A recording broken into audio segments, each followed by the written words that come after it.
শীতের সকাল উপেক্ষা করে আমাদের একটি নেতা কর্মীরও রাতে ঘুম হয়নি। নেতৃত্ব দেওয়ার মতো বর্তমানে বাংলাদেশে একমাত্র উপযুক্ত হইল জনাব তারেক রহমান সাহেব, যে আমাদের প্রাণপ্রিয় নেতা, আমাদের আগামী দিনের দেশের কাণ্ডারি বাংলাদেশ জাতীয়তাবাদী দলের ভারপ্রাপ্ত চেয়ারম্যান তারেক রহমান দীর্ঘ 18 বছর পর আজকে বাংলাদেশে প্রত্যাবর্তন করছেন।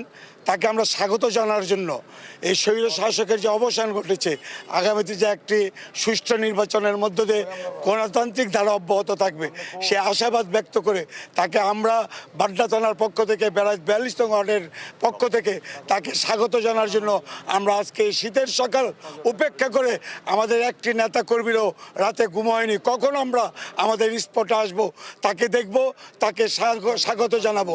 এরই পাশাপাশি আমরা যে দেশ নেত্রী আমাদের অ্যাপোলো হসপিটালে ভর্তি আছেন, আমরা চাই উনি আল্লাহ যেন ওনাকে সুস্থ করে আমাদের মাঝে ফিরিয়ে নিয়ে আসেন এবং এই তারেক জিয়ার আগমন উপলক্ষে আল্লাহ যেন এদেশে গণতন্ত্রকে প্রতিষ্ঠা করে, এ আশাবাদী আমাদের আজকের সকল নেতাকর্মী। টানা তৃতীয়বার অর্জন করেছে দেশের সেরা সুপার ব্র্যান্ড স্বীকৃতি বসুন্ধরা টিস্যু। তারেক জিয়া থেকে আমরা বার্তা চাই, এদেশে যে ষড়যন্ত্র চলছে, গণতন্ত্রের বিরুদ্ধে যে ষড়যন্ত্র চলছে, সেই ষড়যন্ত্র তার উপস্থিতিতে বাংলাদেশ জাতীয়তাবাদী পক্ষের যে শক্তি আছে তারা অবশ্যই এটা নির্মূল করতে পারবে এবং এই নেতৃত্ব দেওয়ার মতো বর্তমানে বাংলাদেশে একমাত্র উপযুক্ত হইল জনাব তারেক রহমান সাহেব। আমরা এই আশাবাদ ব্যক্ত করি। গণতন্ত্রের মা, আমাদের মাকে তার এবারকার হাসপাতালে দেখতে আসবেন। আল্লাহ তাকে বেগম খালেদা জিয়াকে সুস্থতা দান করুক, আবার জনগণের মাঝে ফিরে আসুক।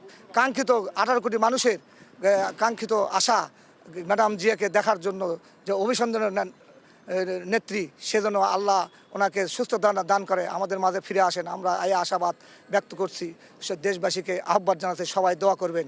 আমরা আসছি, আমাদের বিগত দিনে ম্যাডাম জিয়া বলেছেন যেদিন তারেক জিয়া বাংলাদেশে ফিরবেন ঢাকাকে জনসমুদ্রে পরিণত হবে এবং আমাদের স্থায়ী কমিটির সদস্য সালাউদ্দিন আহমেদ সাহেব বলছেন 25শে ডিসেম্বর বাংলাদেশে তারেক রহমান আসবেন। সেই দিন সারা বাংলাদেশের নেতাকর্মী ঢাকায় কানায় কানায় ভরপুর হয়ে যাবে। প্রায় 50 লক্ষ লোকেরও বেশি সমবেত হবে এই সমাবেশে। সে আহ্বানের ডাক সাড়া দিয়ে আমরা এই ঢাকার উদ্দেশ্যে রওনা দিয়েছি। বিশ্বাসী অনেক দিন থেকে আমরা তারেক রহমানকে দেখব আশা বুক পেতে আছি। এই জন্য আমরা কষ্ট করে আমরা রাত 2:30 ঢাকায় পৌঁছেছি এবং আমাদের মা বেগম খালেদা জিয়াকে দেখার জন্য আমরা দেখতে না পারলেও আমরা হাসপাতালটা দেখতে পারবো, এই জন্য আমরা খুব কষ্ট করে আমরা ঢাকায় এসেছি।